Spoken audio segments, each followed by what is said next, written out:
Hello, hello. Here we are again, coming to you from Broadcast Team Alpha on 44 different platforms around the world, and we're going to have some fun because we have one of my favorite people as a guest today. We have Brad Olsen, and I'm going to talk a little more about him in just a second. My name is Aage, and I'm the host, and my co-host Nori just can't be here today, but we will muddle through and do the best we can without her. And also, we are transmitting on the Conscious Awakening Network. And for those of you that like to find a little more about all the things we are not supposed to know about, go over there and have a look. They have an independent platform that cannot be censored by anyone, and that's why they have the good stuff.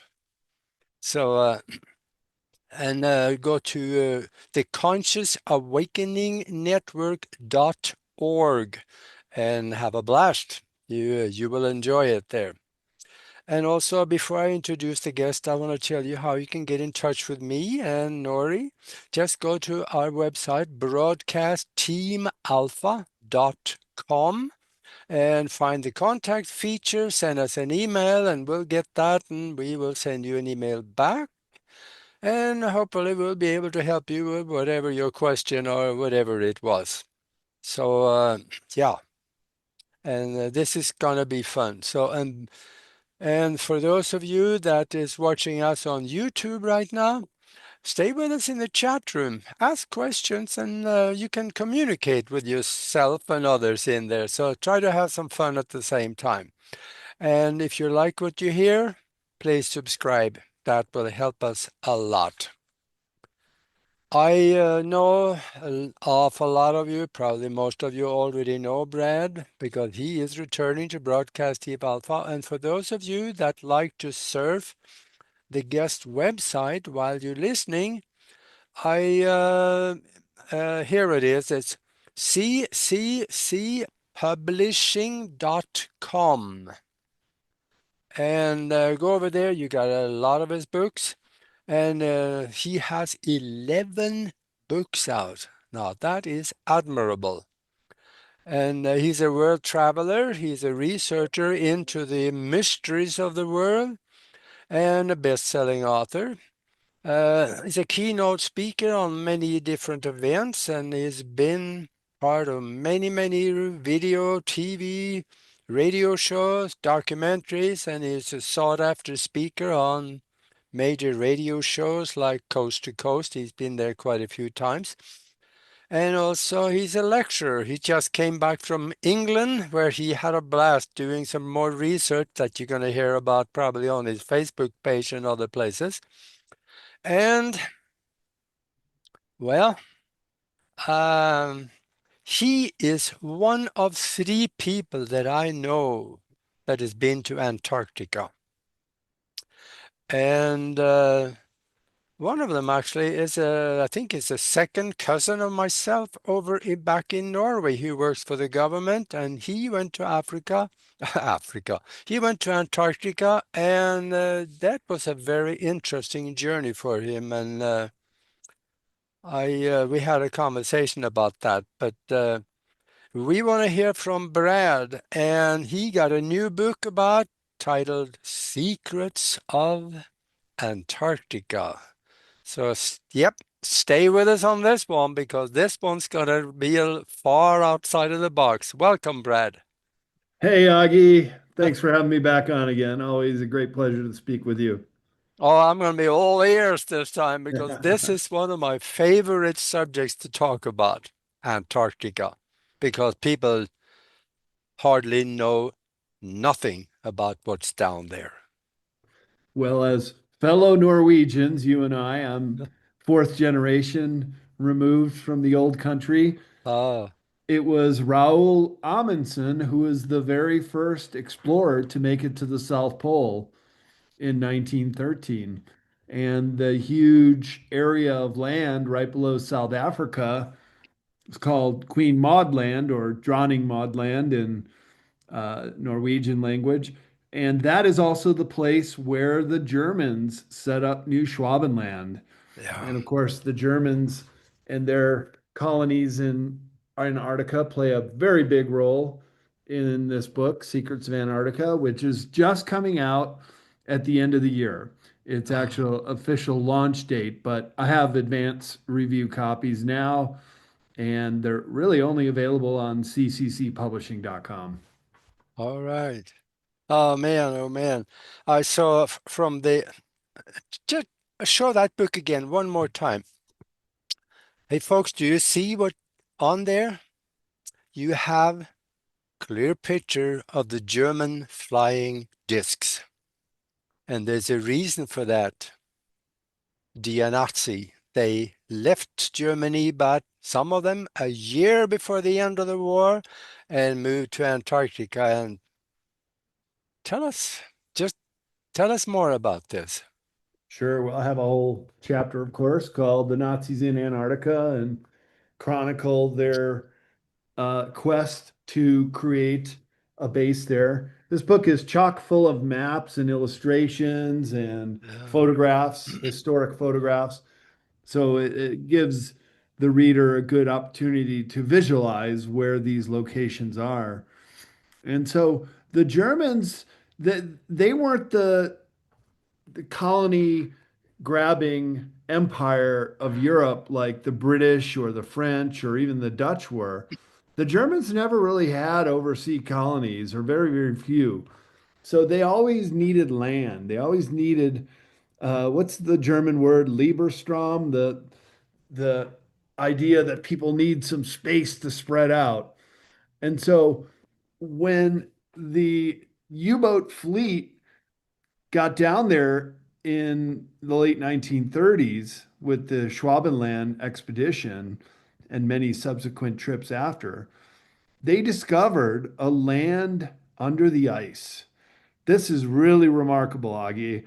And I have to hand it to you because you put me in touch with Frank Kamer, and he's a research assistant in Europe who he's Dutch, but he speaks and reads in German and can also translate in Russian. And that's all Oh, very, very important to this because he was able to come up with quite a few maps and other artifacts that we looked at and other reports that came out of Germany at the end of World War II, but primarily these maps which show the U-boat routes under the ice. yeah, And Frank plotted out the course where they were going. And in 1943, Admiral Karl Donitz said the German submarine fleet is proud of having built for the Fuhrer in another part of the world a Shangri-La, part of the world, a Shangri-La land, an impregnable fortress. Pretty much outlines their colonies in Antarctica. yeah. Wow. Well, we know they were there because the German papers prove it. Yes. And you probably, there was Colonel Wendell Stevens. He lived here in Mhm. Tucson, and I interviewed him two or three times on my TV show back then. I was over at his house, and he said, maybe you can help me a little bit here because he had some papers in German that talked about the Nazis and what they going down there and establishing. These were old papers. They were yellow. You could see they were the original ones. And I know enough German to be able to translate a lot of it from him. So, and it was amazing what they wrote in there. There is no doubt they did this and they established a base for they said in the paper, one place they said that they had room for almost, there was a big cavern that had two rooms to it, and they could possibly hold for the future 2 million people. Wow. You read that in the documents? Yeah, that was over at Wendell Stevens's house. Amazing. Do you know what happened to that? That would be great to I take a I look don't at. know. He died, but I don't know where the Hmm. artifacts and everything he had went. Yeah. That's a Wow. shame. Yeah. Fascinating, though. Mhm. Yeah, because, well, I think Frank DeCommer probably was on the same tip because he was getting some information from this Russian journalist Yeah. named Nikolai Subotin, who just released a YouTube video a couple years ago where he's going through a stack of the U-boat maps showing that there, yeah, more than one, and also shows the provenance of them being authentic and original. Yeah. They're all stamped, signed by other admirals, numbered, and they were only for the U-boat captain's eyes. I mean, they're the very top secret maps, how to navigate under the ice for hundreds of miles Mhm. to close to the South Pole. That's Yeah. where Frank was able to chart out their directions. And we both know how the Germans are. They're very exact. So if they say, you dive 57.3 meters, that's exactly what they want you to Yeah. do. And so at the end of World War II, the Russians were the very first to get into Berlin, as well as Dresden and other locations where some of the military headquarters were located, and also the Ahnenerbe Society. So the Russians got the lion's share of all the best information that came out of these divisions. And of course, KGB was involved and the secret police, sending it Yeah. back to Moscow, where they had a team that worked on all this stuff. And a report went all the way up to Stalin himself. So this was very important information that they pulled out of there. Mhm. But then they just sat on it for a long time. And when the Soviet Union dissolved in the late or in the early 1990s, a lot of times you could just show up in Moscow with a suitcase full of hard currency Yeah. and find someone who would go into the KGB headquarters and go get you what you want. I mean, that's where we got alien autopsy videos from Russia Right. and UFO crash sites, but also a plethora of these documents pertaining to the Germans' presence in Antarctica. Yeah. Oh, yeah. The Germans, they got a lot of stuff. They sure did. And I from talking to Colonel Wendell Stevens, he's probably one of the most knowledgeable people on the Nazis and their technologies and so on. He suspected that they got two Haunabus that were taken back to Russia. And I know we got some. So they had the gravity nullification systems in the Haunabu craft. They had it in 1945. Yeah. That's really remarkable. And of course, in the book, I get into the Vril Society, who Hmm. were a bunch of women that wore their hair very long and they were highly telepathic. Yeah, They were communicating with Aldebaran, and their telepathic transmissions were so vivid that they were able to translate them to paper. And engineers like Victor Schauenberger would see it and say, this is actionable intelligence. We can yeah, take this into the workshop and start to backward engineer this. Then, of course, the Germans also recovered a craft in the Black Forest in 1933, and Mussolini in the late 1930s had a nearly intact UFO craft in the Lombardy region that he turned over to the German scientists. So they had a huge head start looking into all this and making their own anti-gravitic craft. And so Hermann Oberth, who was one of the paperclip Nazis that came over and helped start up well, he came over with Operation Paperclip, but helped start up NASA. At his retirement, he was asked, how did the Germans get so advanced so quickly? And yeah. he says, well, we had some help with our friends from above. That's right. They did say that. Yep. So that kind of tells you right there that they were also connecting with some extraterrestrial forces, but also had some material and Yeah. plans to work with to develop their own 0 point energy craft. Yeah, you mentioned something here. There was a crash down in Bavaria in 1933. See, Germany had their own Roswell, and That's right. nobody talks about this. They should because it was pretty important. Yeah, yeah, But like our Roswell, they try to keep it top secret because this is the prize to have this kind of technology at your disposal to work with to try to backward engineer. And of course, the Germans are incredibly adept engineers and scientists. So this was right up their alley to yeah, work with these crafts and these designs to make their own. And like you said, the Germans or the Russians left with two Honeyboo craft.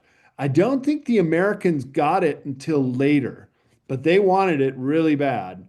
And so that's what high jump was all about. yeah, Admiral Byrd was assigned to retrieve some flying UFO disc craft from the New Schwabenland area. And for all intents and purposes, he tried but did not succeed.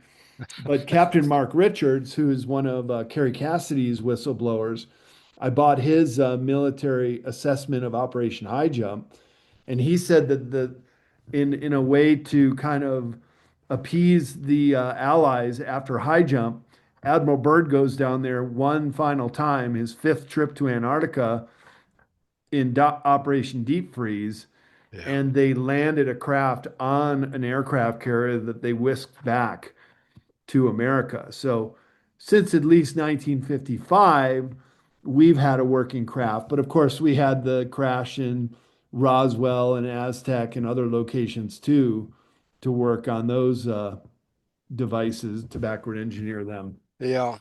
I think you may be on to something here because Colonel Wendell Stevens, he said that yeah he was totally convinced the Russians got a couple, but he thinks the American got some too.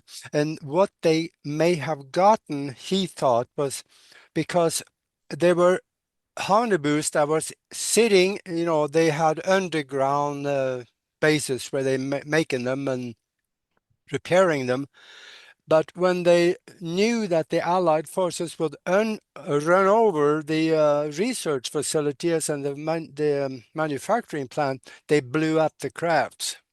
Yeah, And he said he thinks they got at least maybe one or two that was highly damaged, but they could have brought that back and possibly back engineered and put it together. exactly. Yeah. I mean, you don't always need a fully intact craft. You can Yeah, take bits and parts of it and try to piece it together like a puzzle to get the parts. I think the yeah, really important thing was the reactor that fueled and flew the plane that created the energy because it did require a lot of energy. And I know the yeah. Germans were working on that with the Bell, Die Glocke in Mhm. Poland. There was a location that I have an image of and some information on Yeah. what they were doing in Poland. But basically, yeah, they're doing their test flights in several different regions in Germany, and Hmm. photographs were taken, and people started to take notice. The Allies knew, the Russians knew that the Germans had this very advanced technology. They called them the wonder weapons, and Hmm. they were very afraid that they would launch some of these wonder weapons at the end of the war and just wipe out whole battalions of troops and take out tanks and everything else.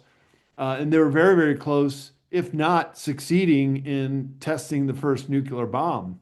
Because a lot of those scientists that worked on the Manhattan Project in America came over from Germany as Project Paperclip Nazis. Yeah. They were very instrumental in Hmm. helping us design the atomic bomb. Yeah, I think the Americans knew that if they did not make the invasion at the time they did, they could still lose the war. Yep. because the pres the general said so. He said we can Mhm. still lose the war. So that Normandy invasion was just thrown together in the absolute worst way they could have done it. Yeah. But But amazingly, they succeeded. yeah, that was amazing actually. But now, when they flew these, they flew a lot of a year before the end of the war. They flew a lot of equipment and valuable things down to Antarctica. Because what do you think they all moved down there? Well, at first it was to set up a more of a surface base called Point 211, Yeah. which is near the would have been near the Schumacher Ponds, Hmm. because I have the map of where they were bombing Antarctica during Operation High Jump with a lot of X's all around this pond area.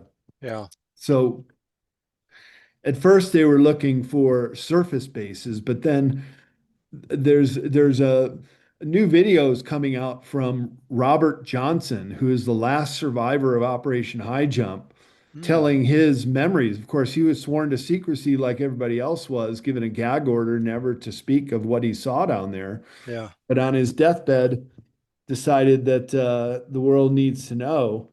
And in one case, he was talking about landing on the ice in New Schwabenland and finding a crack that was perfectly straight and seeing steam come from it and hearing a little rumble of machinery down below.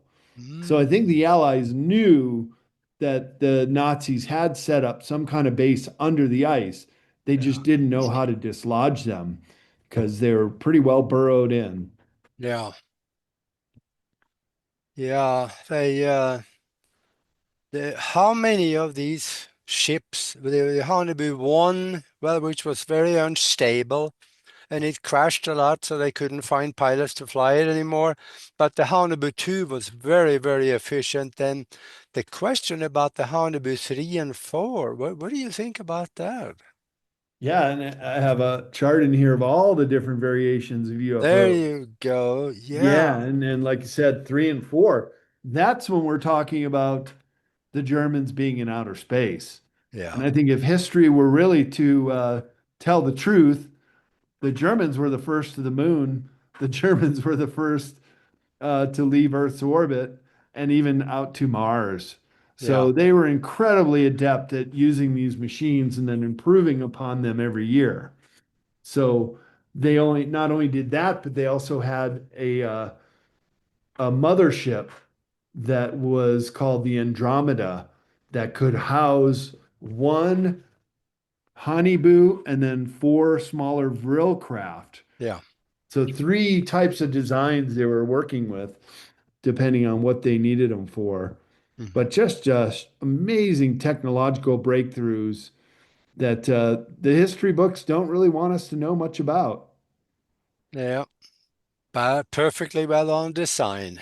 Yeah. Oh But man.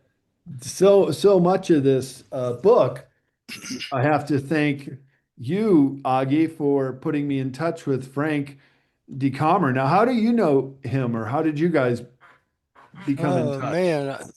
I don't even remember anymore. I've known him for a long time.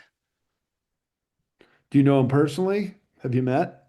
No, I don't think I ever met him, but we've talked and Yeah, because I remember the very last time I was on Broadcast Team Alpha, you mentioned that you had this person in Europe that was very well adapted to some of the research coming out of yeah, the end of yeah, World War II, and would I like to be in touch with them? I said, of course. yeah. And for a while there, we were in touch just about every single day, Oh, sharing information and going over stuff that he found, going over stuff that I shared with him. So he was a huge, huge asset in mhm. the creation of this book. In fact, you and him are both in the acknowledgement section at the very first part here. You might see your Really? name, Well, how about Aage that? Nost. Okay. So, I just want to say thank you for making that introduction seven, Oh, 8 months ago. And it's just been an invaluable resource oh, working with Frank. that's wonderful. That is wonderful. Thank you. You're very welcome. Thank you. Thinking of me. Yeah, and when you went to Antarctica, and that was a kind of a hairy trip across the gap from Yeah. South America. Tell us about that. Yeah, that was almost 7 years ago. It will be next month. And it was with my partner at the time and one other American and 11 Polish people on a 72-foot sailboat called the Chief One. And we just met them when we got down to Ushuaia, Argentina, which is the southernmost city in the world. And they said they had room for us, so we had to pay them $6,000 a person, which isn't much. It's less than a cruise, and you get twice as much time down there. But you're on a sailboat, which is a lot more rocking and rolling. And so when we crossed the Drake Passage, yeah, very, very sick from seasickness. I think I lost about 25 pounds on that trip just because I couldn't eat for several days and threw everything up. And boy, it was a mess. But once we got down there, it was just incredible. Because then we went ashore to a Polish base called Arktowski, and that was fantastic because, well, we brought them down some fresh fruit and vegetables, which they're very grateful for.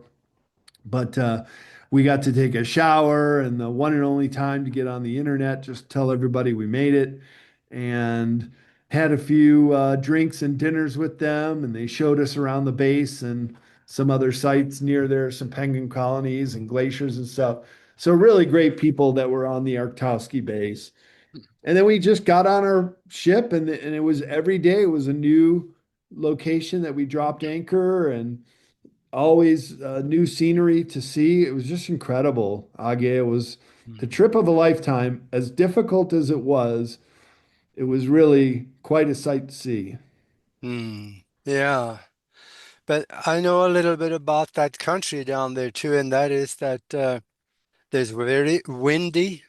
Yeah. The wind is constantly blowing anything from 40 to 90 miles an hour. Yeah. And the swells in the water, I mean, 20-foot wells, that is not unusual. True. That's true. And we got the statistic at the end of the trip that we were under sail over 70% of the time, meaning we were catching those winds and making very good time with it, uh, Yeah. organically sailing like they did in the old days. Only had to go under motor once there was no wind, or sometimes coming back, we had to tack back and forth. So coming back took 6 days, whereas going down there just took 4 days. Oh, okay. Yeah. Yeah, that could make sense. Yeah. Tailwinds will do that. Yep. It Yeah. was a tailwind getting down there. And I see now we are down at the bottom of the hour. And for those of you that joined us late, we are talking with Brad Olsen. And he just put out a book called The Secrets of Antarctica. And we're talking about what's in the book and some of the stuff that is not maybe in the book. Because this is getting interesting. We're talking about the German flying discs and the Nazi Empire moved all their valuables down to Antarctica where they still are. And he's telling us his story when he went to Antarctica. So, oh, I've been looking forward to this show, Brad. This was good. And Well, you're always such a great person to talk to, Augie, because of your curiosity and your knowledge of so much in the UFO and yeah, paranormal field. So thank you yeah, for contributing. yeah, I guess I'm a little nosy. Is that what it is? That's what it is. But you mentioned before the show that Fridtjof Nansen was a Norwegian, and he was the first one. I think the first one that made it to Antarctica. He was also to the North Pole. Let me take about 45 seconds to tell you a little story.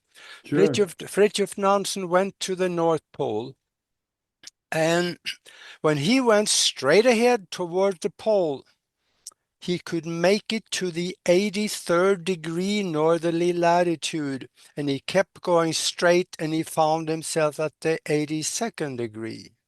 Hmm. Straight ahead, never turned.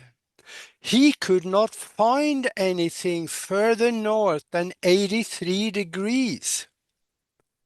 There's a missing area in the North Polar region that there is nothing there. And that goes along with the NASA print that both you and me have seen, where there's a big black hole at the North Pole. Right. Now, I have two of the books that he wrote. In fact, I brought them from Norway to the United States when I came here. And in there, it's written in Norwegian, so it won't do, most people any good here.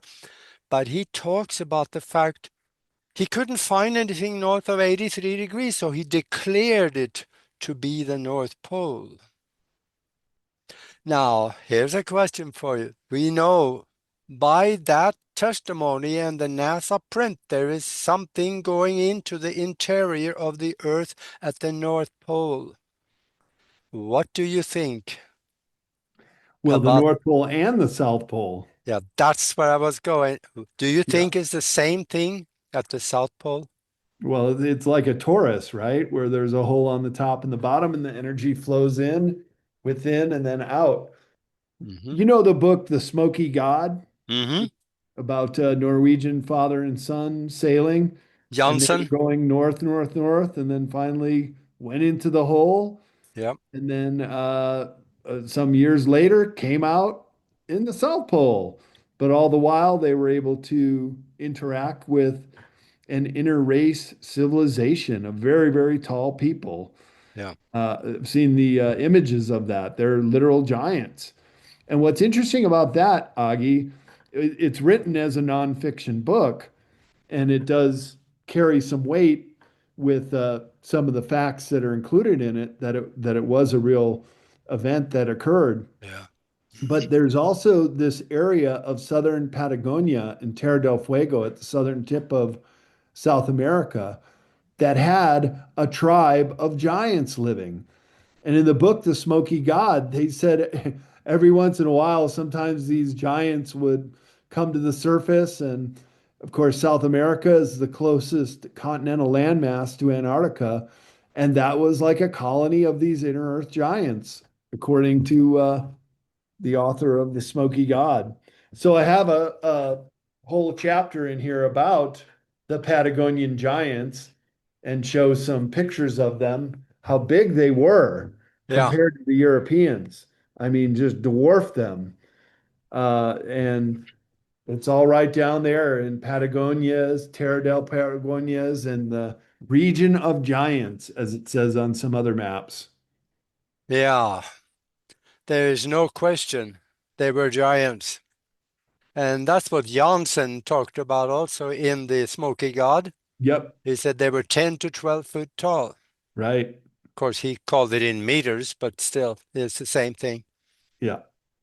And that's about how tall the very first mariners measured them as well, because they said their shoulder only came up to the waist of the giants. Yeah. So they're literally twice as tall. So the average height of a Spanish man was 5.5 feet tall. Then we're talking 11, 12 foot males of these Patagonian giants.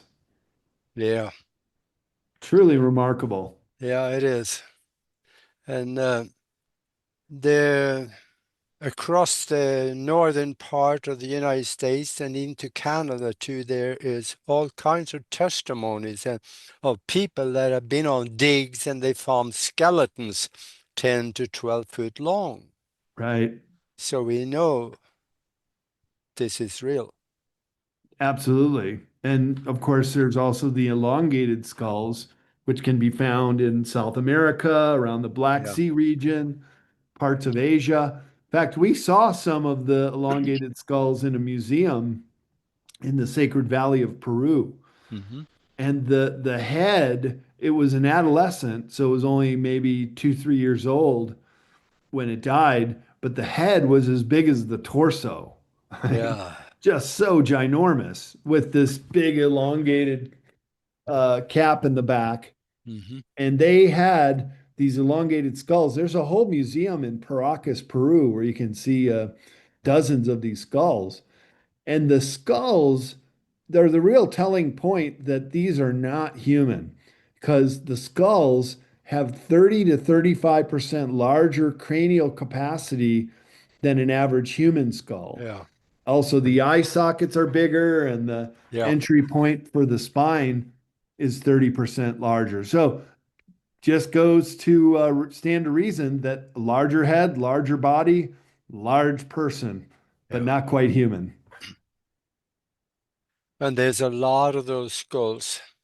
A There's lot of them. hundreds of them. And there's also talk from credible people saying they got into one of them I can think of. He got into a cave, I believe it was in Peru also, where they found not mummified, but there were skeletons laying there, dead bodies. The people that was 12 feet tall. There was many of them. Mm. Yeah, it's truly remarkable here in North America too, as Yeah, well as Grand Canyon, those caves, the Kincaid caves along the Colorado River, were mummified giants in yeah, those caves, and many of the mound sites throughout North America also contain giants. yeah. Now, the rumor on the street is that Antarctica is such a restricted continent that you have to have permission to go there. But you didn't need any permission, did you? Well, a little bit. So we did have to go to the Argentinian Navy the day before we set sail, and they Oh, took copies of all of our passport and they wanted to know the itinerary. But you can only go so far in a sailboat, and yeah, Antarctica is a huge continent. So yeah. the area of the Palmer Peninsula, that finger that sticks up towards South America, that I would call that the tourist zone, that you can pretty much go anywhere you want there. Hmm. But we did find that there are certainly no-go and no-fly zones in Antarctica as well. So it's kind of that double standard because according to the Antarctica Treaty, which was formulated in 1958 and then formally ratified in 1961 by 58 countries that all had bases down there, that it would be open to science as well as open to tourism. But that's not always the case. You Yeah, can't go everywhere, but it's so big, Augie. It's really would be impossible to travel across Antarctica and see it in the same way that, say, go travel across Europe. It's just the infrastructure is not there, and you'd have to bring everything you need to do a yeah. trip. Hmm. Plus, you might get stuck in one of these no-go zones, like two Australian Olympic cross-country skiers were down there. I remember reading this article in Nexus magazine about 20 years ago, and they wanted to just cross country ski across Antarctica. And other people have done it too.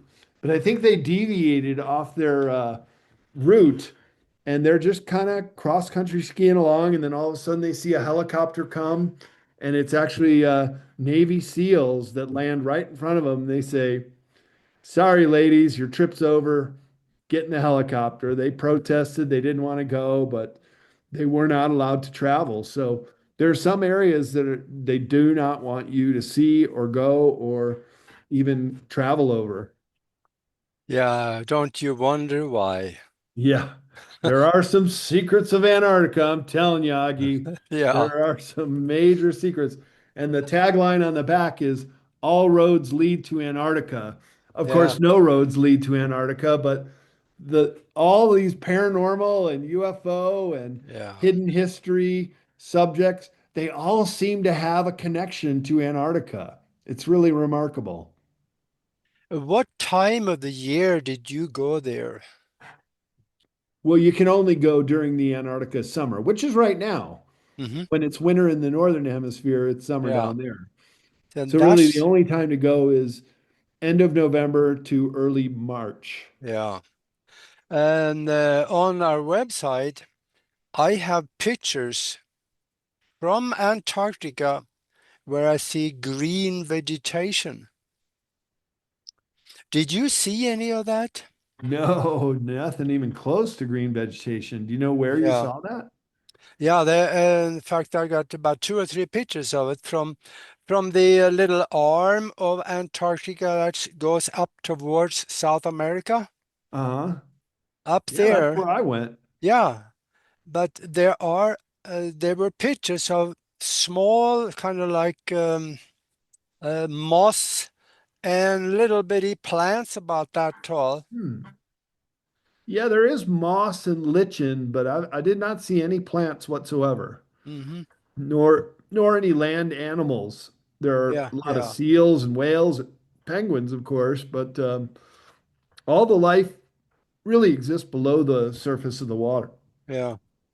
Hmm. I don't know. Of course, there's no polar bears down there. They're only in the No, north that's in one. the north. Same with But walruses. but And there is seagulls and there's birds and yeah, oh yeah, albatross, very, mhm, very large birds, in fact. yeah. And no penguins in the north, only in the south. But the penguins actually have quite a vast range. So you'll find penguin colonies in the southern tip of South America, southern South Africa, as well as some islands off of New Oh, Zealand and okay. Australia. So they have quite a range, and they're very adept swimmers. Hmm. Yeah, I read a story about a few penguins that swam all the way up to South Africa. Yeah, yeah. There are some penguins there, Yeah. and all those islands in the Hmm. Southern Ocean. Do you think, well, we both think that there were people like us, maybe a little different, that lived there in the past because there are buildings and there are structures under the ice that is now coming out.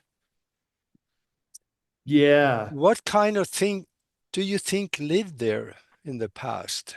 Well, so this is where it really starts getting interesting because just in the same way that you had the team in Giza that was scanning the plateau and they've been able to determine that there are huge cities below the Giza plateau as well as tunnel systems on many different levels.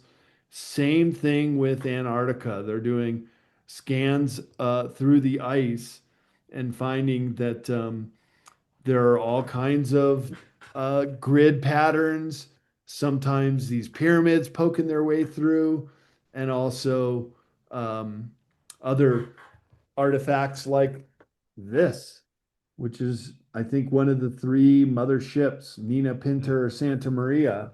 Yeah, Um, but I'll show you some other pictures of the grids of what it looks like under the ice, because this is really the riddle that is wrapped in an enigma and is just continues to reveal itself because so many things, including these pyramids, are just so remarkable that if it were acknowledged that there was a high civilization down there, yeah, it would completely rewrite history as we know it.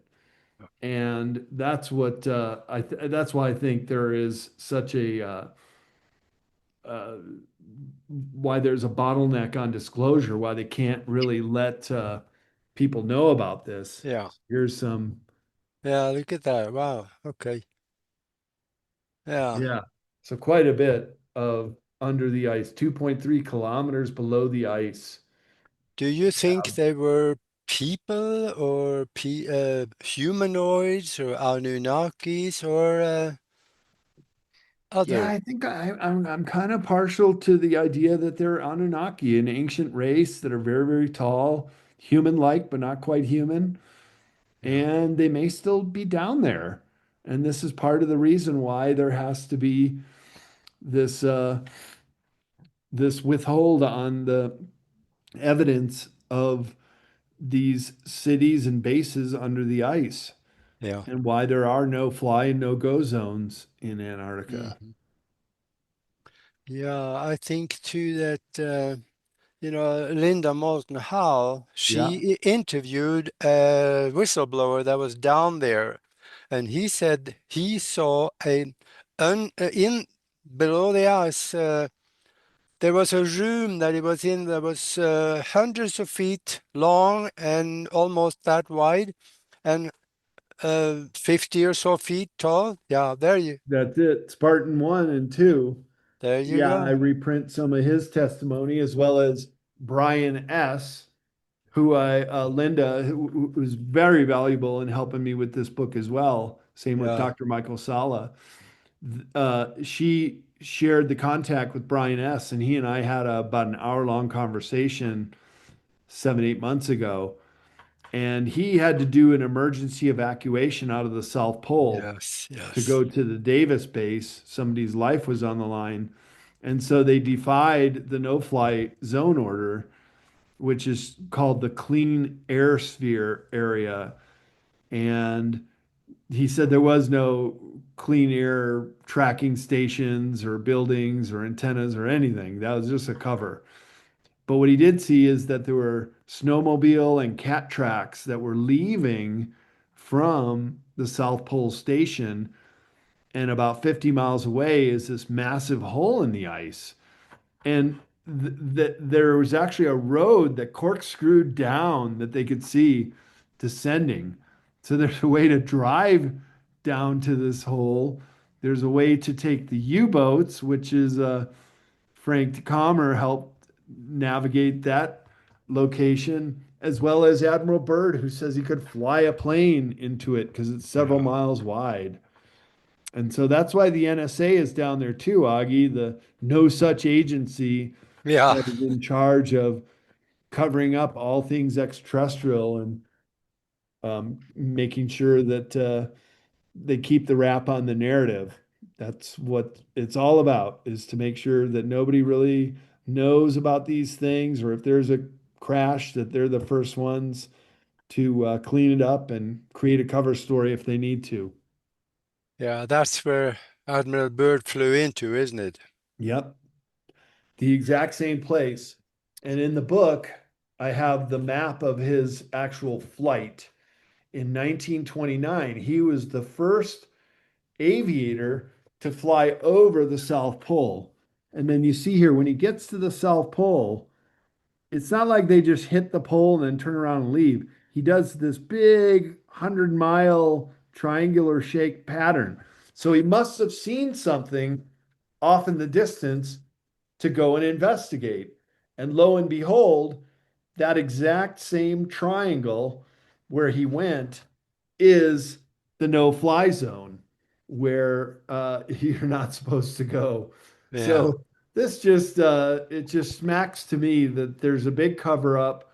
They don't want us looking there. They don't. Of course, you go to Google Earth, you're not going to see anything. They just they, cover that all up. But here is the clean air sector in that same triangle of land that Admiral Byrd flew 100 miles over, and that's where the yeah. big hole in the ice is. Mhm.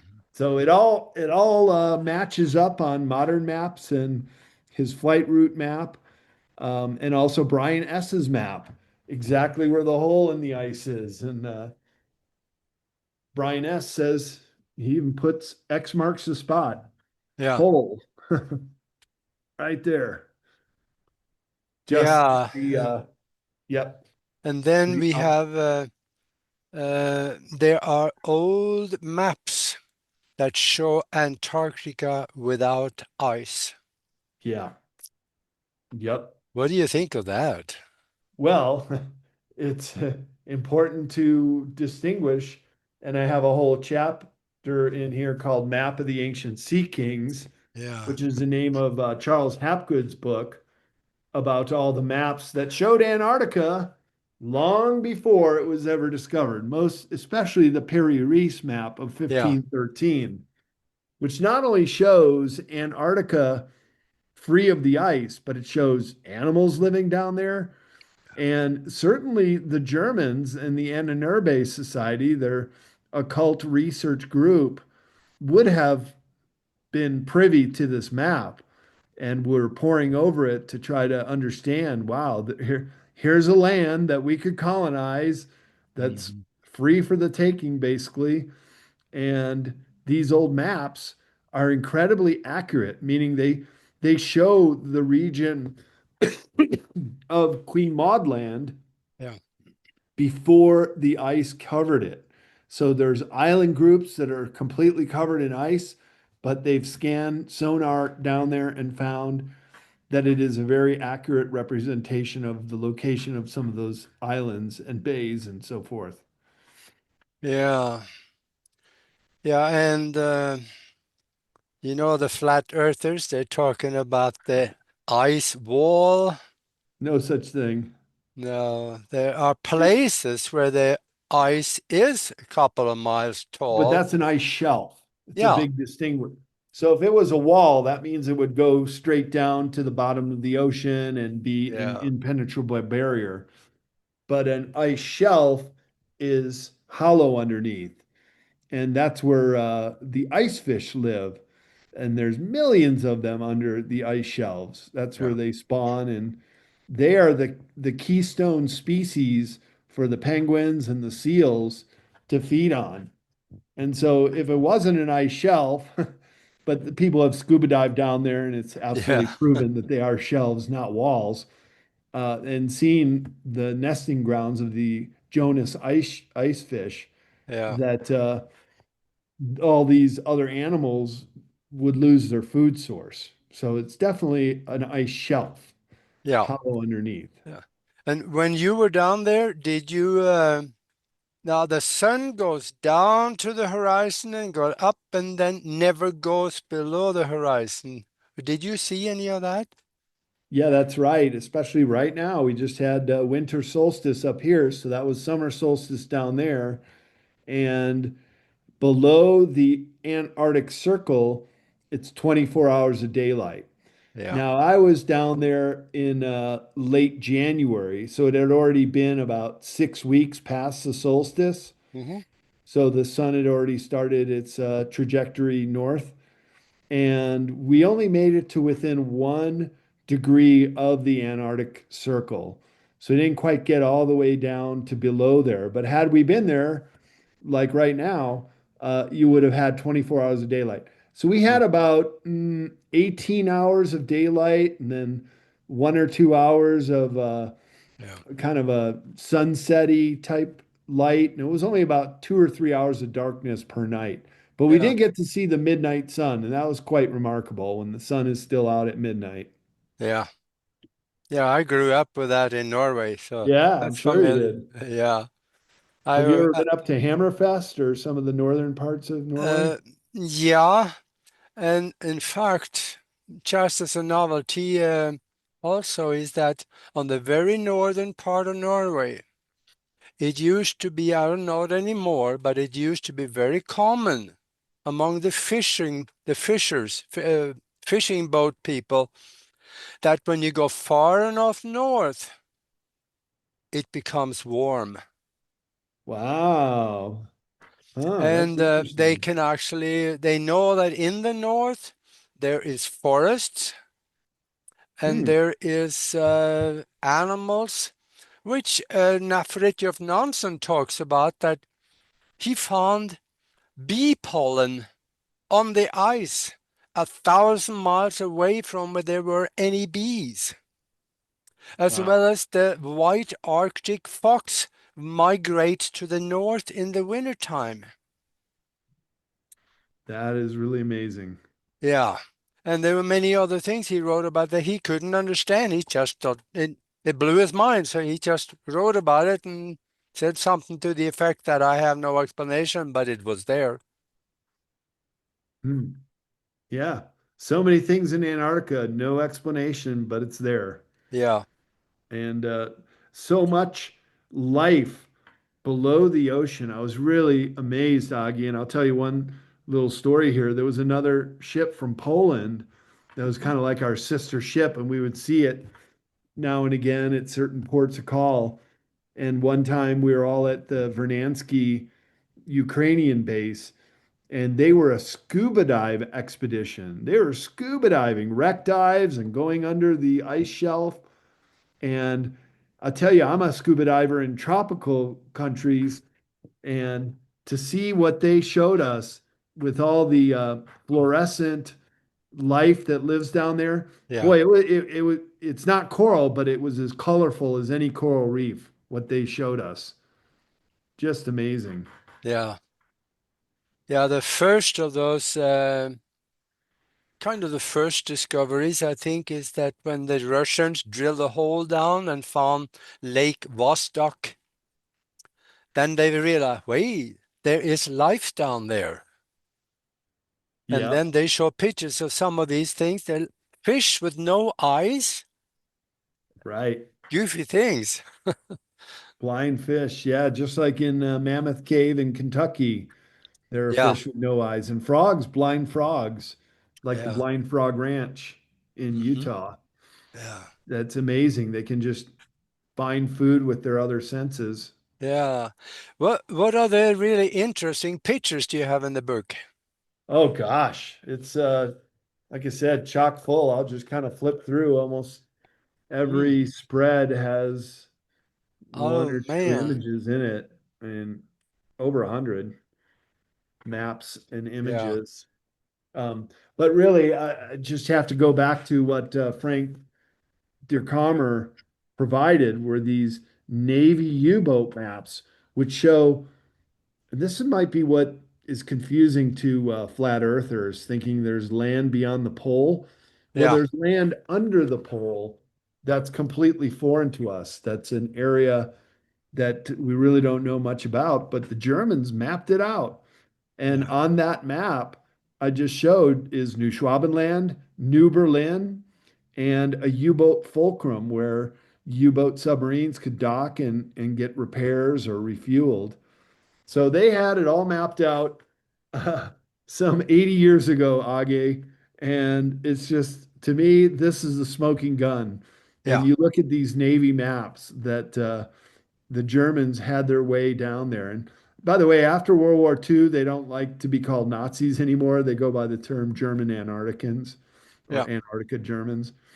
So got to just give them their props. They did the most amazing things. I think it would make a great movie hmm, to show some of these expeditions under the ice and some of the lands that they discovered. yeah. That's all right. That's it. And gosh, I see we are we got only 2 minutes left. Let people know where they can get a hold of you and where they can get the books and so on. Sure, sure. Well, just like my name is spelled, bradolsen.com is the website about myself and some of the projects I'm working on. Also, my conference schedule coming up, which I'll be in Europe two times next year, in one in Germany and then another one for the Bosnian Pyramid Conference. Oh, So, any European listeners, come on out to this one. The German one is in mid-May in Kirchheim, Germany, and there's a discount code for tickets on bradolsen.com on that web's all right. link to the website. Or you can go to cccpublishing.com, and that's my book publishing website, and that'll get you hooked up with some of these books Hmm. and all the other books that I've written, as well as a dozen authors who's also have books with CCC Publishing. And you're also on Amazon, right? Oh yeah, Yeah. yep. Yeah, that's okay. Now, what's next for you for the next month or two? Are you going to just sit through the winter and write another book? Yeah, actually, I'm working on my 12th book, which is called Underwater Archaeology. And it too is a examination of megalithic sites under the ocean. Now, tell me, how can you create a megalithic site with water above you? You can't. So, to me, it's again a smoking gun that there was a high-tech civilization once on this planet, and when the sea levels rose after the last ice age, it submerged many of these sites. All right. So I'll be working on that. I do a lot of interviews now that the Secrets of Antarctica book has come out, and we're getting our first big snowstorm in the Sierra Nevada mountains. So I gotta break in my ski pass and be like a good Okay. Norwegian and go skiing this winter. Yeah, but better you than me. I'm done with the snow. Okay, well, thank you very much for being with me here because this was so much fun. My absolute pleasure, Augie. And as I said in the warm up, I'm invited to speak at Tucson, Arizona MUFON in Okay. February. So those All, dates will go up on bradolsen.com as one of my upcoming all right. conferences, and we We'll should definitely definitely meet. see you there. That'll be definitely we'll meet again there. Sounds great. All right. Well, thank you very much. And for those of you out there still watching us here, if you like what you hear and see, if you are on YouTube, please subscribe. That'll help us a lot. And until next time you see us anywhere on the 44 different platforms, be good to each other.